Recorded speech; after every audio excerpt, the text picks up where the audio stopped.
बहुत समय पहले की बात है। एक घना जंगल था जहां हर प्रकार के जीव जंतु रहते थे। उनमें से दो दोस्त बहुत प्रसिद्ध थे, लोमड़ी और सारस। दोनों हर दिन साथ खेलते, बातें करते और जंगल में घूमते रहते। लोमड़ी चालाक थी, जबकि सारस सच्चा और सीधा साधा। दोनों की दोस्ती पूरे जंगल में मशहूर थी। मगर लोमड़ी के दिल में थोड़ा अहंकार था। वह सोचती थी, मैं सबसे ज्यादा चतुर हूँ, सबको अपनी चाल से मात दे सकती हूँ। लोमड़ी की चाल। एक दिन लोमड़ी ने सोचा, क्यों ना अपने दोस्त सारस की परीक्षा ली जाए।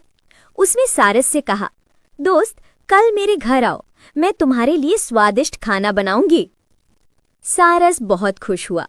अगले दिन वो लंबी चोंच उठाए फुदकते हुए लोमड़ी के घर पहुंचा। लोमड़ी ने पहले से ही स्वादिष्ट खिचड़ी बनाई थी, मगर बड़ी चौड़ी प्लेट में परोसी थी। खिचड़ी की खुशबू से सारस का मन ललचा उठा, पर जैसे ही उसने अपनी लंबी चोंच प्लेट में डाली, खिचड़ी फैल जाती और चोंच में कुछ ना आता। वहीं लोमड़ी अपनी जीभ से चाट चाट कर मजे से पूरी खिचड़ी खा गई। सारस ने शर्माते हुए कहा, दोस्त, खाना तो बहुत स्वादिष्ट था, पर मैं खा नहीं पाया। लोमड़ी मुस्कुराई और बोली, अरे खाना तो सामने था, अब तुम्हारी चोंच लंबी है तो मैं क्या करूं? सारस को बहुत बुरा लगा, लेकिन उसने कुछ नहीं कहा, बस मुस्कुराकर बोला, कोई बात नहीं लोमड़ी बहन, अगली बार तुम मेरे घर आना, मैं तुम्हें दावत दूंगा। सारस की बुद्धि मानी। अगले दिन लोमड़ी बड़े गर्व से सारस के घर पहुंची।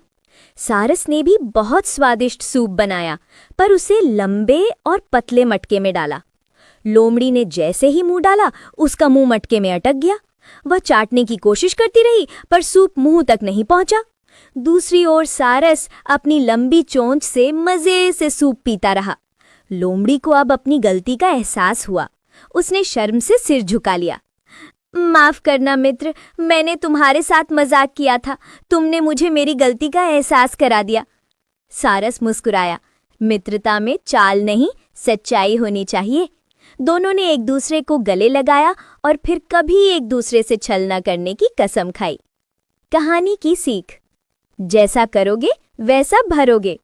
दूसरों के साथ छल करने वाला व्यक्ति अंत में खुद अपनी चाल में फंस जाता है। हाँ हाँ हाँ। तो दोस्तों, कैसी लगी आज की ये मजेदार कहानी? अगर मजा आया तो फटाफट वो लाइक वाला बटन दबा दो। और हाँ, नीचे कमेंट में बताओ कि अगला पार्ट कैसा होना चाहिए। हमारा टारगेट 50,000 सब्सक्राइबर्स का है, तो बिना सब्सक्राइब किए मत जाना। मिलते हैं अगले धमाके में।